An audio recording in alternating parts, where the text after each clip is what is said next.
Where did everyone else get this natural ability to win? And why do I suck so conspicuously? It's thoughts like these that have led me to swear off miniature golf for the rest of my life. Hi, this is Coach Sarah, and this is the Morning Mantra. Hi, my name is MK Fleming. I'm a run coach based in Denver, Colorado. But this isn't a podcast about running exactly. Don't tell my clients, but we're never really talking about the running. When you know a craptastic event is coming, it helps to have a mantra to keep you centered and focused as you move through it. You don't have to be an athlete to be #coached and loved by Coach MK. And if you are here, then you are #winning at life. Today's mantra is, yeah, I did that. So when you participate in those sports that are supposed to be like fun and low-key and not about winning, I'm talking about bowling and water skiing and, yes, miniature golf. And I know that there are people that work to cultivate actual skills in these activities and actually excel at them, and those people don't make me feel bad. I would never have a problem with being a worse bowler than the dude. But the situations that I really struggle with are when everyone's at the lake and it's time to take turns getting up on the water skis. I probably won't sleep the night before I'm going to have to get up on water skis in front of some people. Precisely because it's quote-unquote supposed to be fun. And everyone's going to insist that, oh, it's whatever, it's no big deal, it's just a game. And those same people are going to be effortlessly good at it, while I am going to be the one flailing in the water, totally unable to stand up even for a second, as everyone else looks on and good-naturedly encourages me. I'm going to be the one with the tears of rage that will only humiliate me more when they finally come out. As you can tell, I am speaking from experience here.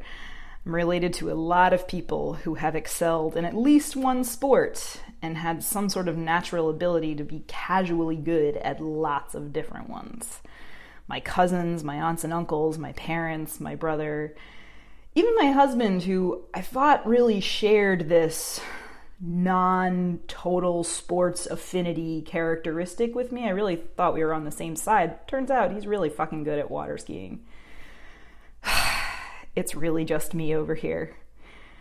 The sports in my family, crew, volleyball, field hockey, water polo, lacrosse, a lot of crew, more crew. These were the sports that my family members really excelled in. They were collegiate athletes, collegiate team captains, actually, forming this circle that I felt like I would never ascend to. My father sat me down as I was preparing to enter high school, and he gently but firmly told me that there would be a family requirement of at least one team sport each year. And I wanted him to be proud of me, so I picked two, soccer and tennis.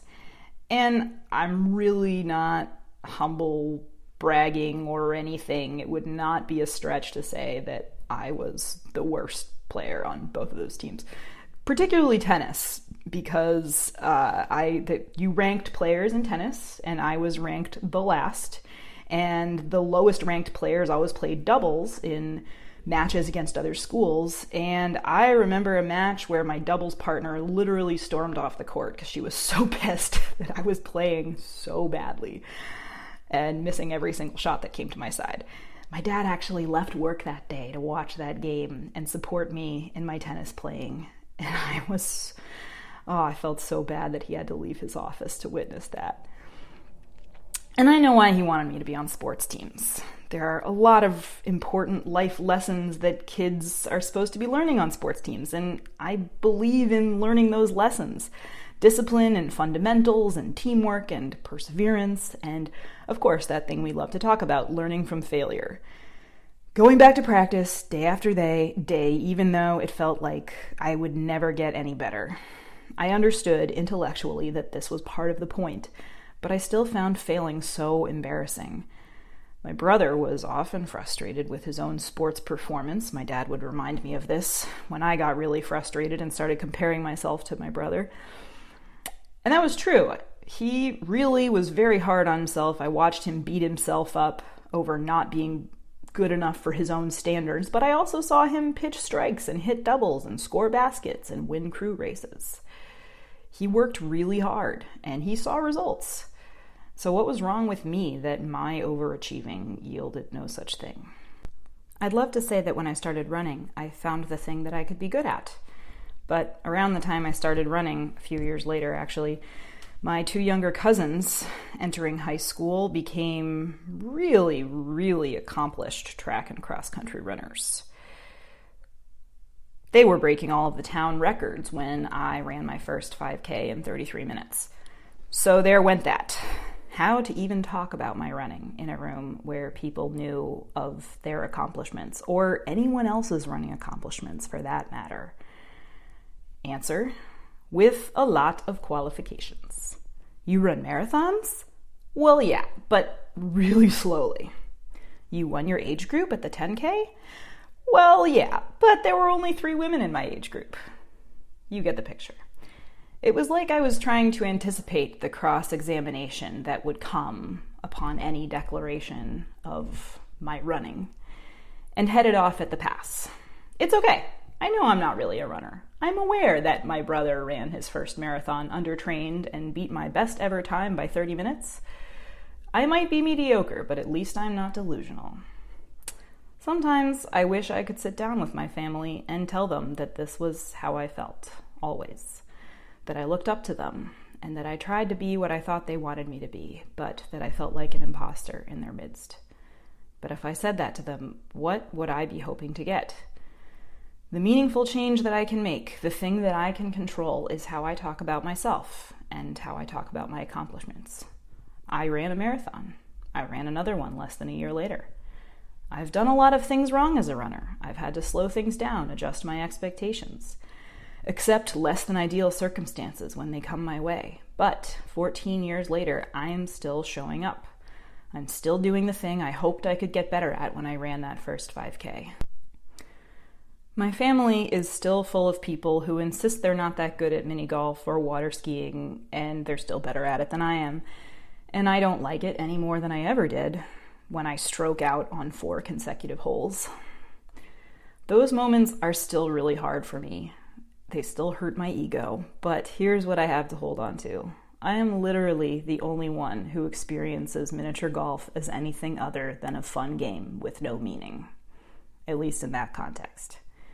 That much, at least, is something I can control. No one is saying I suck, except me. In fact, they're saying I don't suck, and I'm refusing to believe them. So here's where it started for me. I did that. You ran a marathon? Yeah, I did that. You won your age group? Yeah, I did that. You ran 40 miles last week? Yeah, I did that. You ran with a baby in a jogging stroller up a mountain in Montana? Yeah, I did that. It feels weird at first to say, yeah, I did that, with no apologies. I promise you, though, give it time. Practice it a lot. Persevere. You'll be glad you did. You are coached, you are loved, and you are winning at life. And you are definitely winning at life if you subscribe to my Nuzzlenut newsletter, follow me on Facebook, or follow me on Instagram. Feel free to do all 3. Brandless was brought to life with the intention of making better stuff accessible and affordable for more people. They have hyper-curated an assortment of non-GMO and totally organic products free from questionable ingredients in categories you care about like food, baby products, cleaning products, and beauty products. Better still, every time you check out at Brandless, they donate a meal to someone facing hunger through their partnership with Feeding America. Right now, my listeners can receive free shipping on orders of $48 or more at Brandless. Go to brandless.com/listen and receive free shipping on orders of $48 or more. Don't wait a second longer. Go to brandless.com/listen and receive free shipping on orders of $48 or more, so you too can enjoy the high-quality products you deserve today. It's almost time. My new venture will be rolling out very soon. Check us out, www.fitnessprotection.com. Again, that's www.fitnessprotection.com. Yay!